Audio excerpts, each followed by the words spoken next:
from the United States. We haven't always had the best history with women's rights, but most of that was fought long before I was born. Certainly, I've had my struggles in my career. I was married very young, had 3 children extremely young, bringing them into poverty. So I said, I have to feed my children, so I decided to go to college. That was fine, but I had my grandparents who told me I was a bad woman for going to school. I was supposed to stay home and raise my children. So I had to go through some of those struggles. In my career, as I was rising up, it was hard for me. I'm in the healthcare business, but it's run by men at the leadership point. And it was mainly women, though, in the ranks. So as I was rising up in the healthcare industry, I was told, there, little girl, you have plenty of time, you're young. And I just persevered. So certainly I've come across some misogynistic behavior in my country, but by individuals. I've never seen it as a culture like it is in Iran. And misogyny is the hatred and contempt for or prejudice against women and or girls. And I've never seen it so systematic.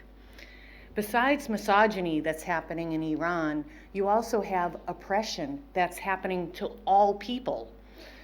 And oppression is prolonged, cruel, or unjust treatment or exercise of authority.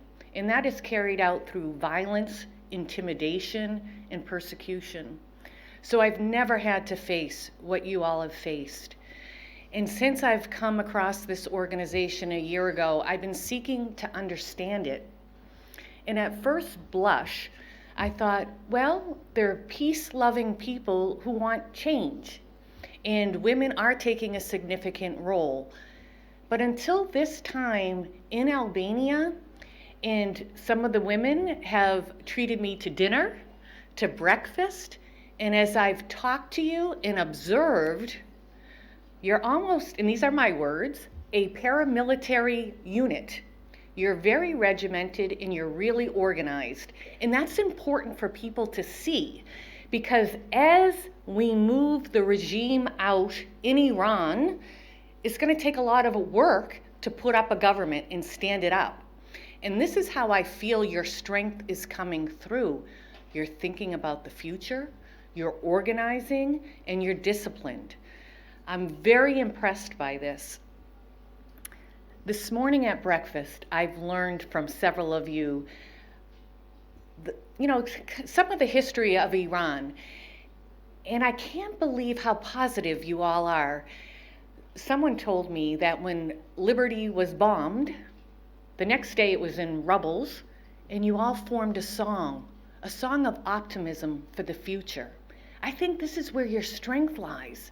It's very impressive that it's a women leadership, but I have to tell you, it's impressive that you can overcome that adversity and look to the future and what needs to happen, because otherwise it won't happen. You'll be wallowing in whatever happened to you and oh, poor is me. Instead, you're saying, you know what, it happened, it's a part of me, but it's not defining me.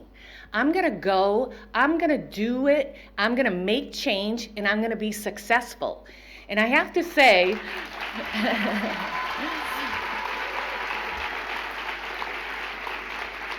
I mean this with all sincerity, I am watching history. I don't know if you realize you are part of living history. 10, 20 years, 50 years, 100 years, the history books are talking about you and the teachings of President-elect Rajavi.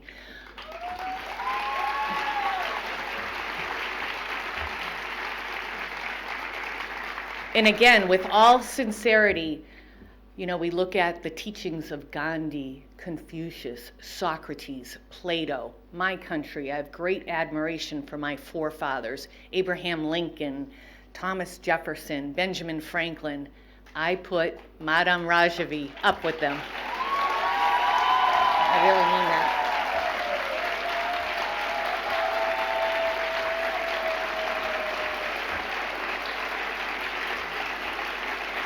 To you, my sisters, you are in my heart and you're in my soul.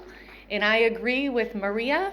We are going to go forward and we're going to help speak your voice. And I hope we can help you make some change. I know it's going to happen, and I will see you again. Thank you.